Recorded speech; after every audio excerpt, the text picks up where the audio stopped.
On the day of the Sunday school outing, the station master came to see Thomas.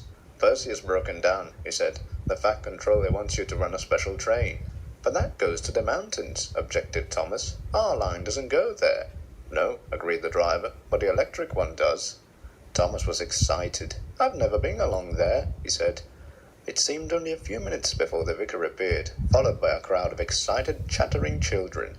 They all got into Annie and Clarabel, and the guard blew his whistle, and Thomas set off. He whistled cheerfully as he passed Edward's station.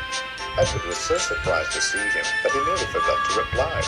Then they went up Gordon's Hill in great style.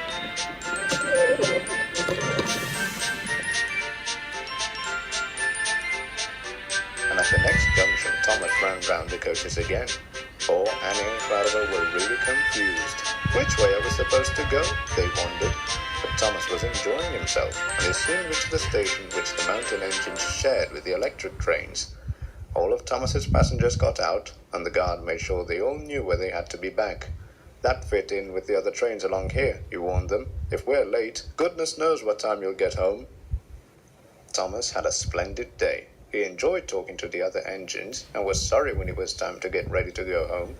His driver and fireman refueled his coal bunker and water tanks, and they took Annie and Clarabel to the platform. They waited and they waited. A quarter of an hour later, they were still waiting.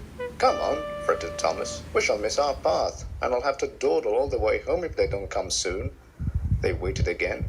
Still no one came. Then the signalman walked along the platform. "I can give you 5 minutes," he told Thomas's guard. "After that, I shall have to put an extra electric in front of you." There was a shout from the road. The Sunday school party, hot and tired, hurried to the platform. "So sorry," apologized the vicar. "A little boy got lost, and we had to look for him." "Never mind," said Thomas, and hurried his load of tired children home as fast as he could.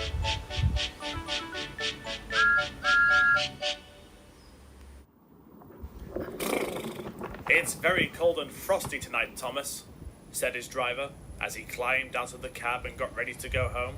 "I can't wait to get home to a warm fireside and a nice cup of hot cocoa." After he'd gone, Thomas was settling down for the night when he suddenly felt something moving about inside his coal bunker. "Whatever is that?" he wondered. It tickled terribly. Then he felt it move from his coal bunker to his cab. "Is anyone out there?" he called out, but the tickle didn't say anything. Thomas waited to see what the tickle would do next. There was a long pause. Then suddenly, "Tickle, tickle, tickle," came on the top of his cab.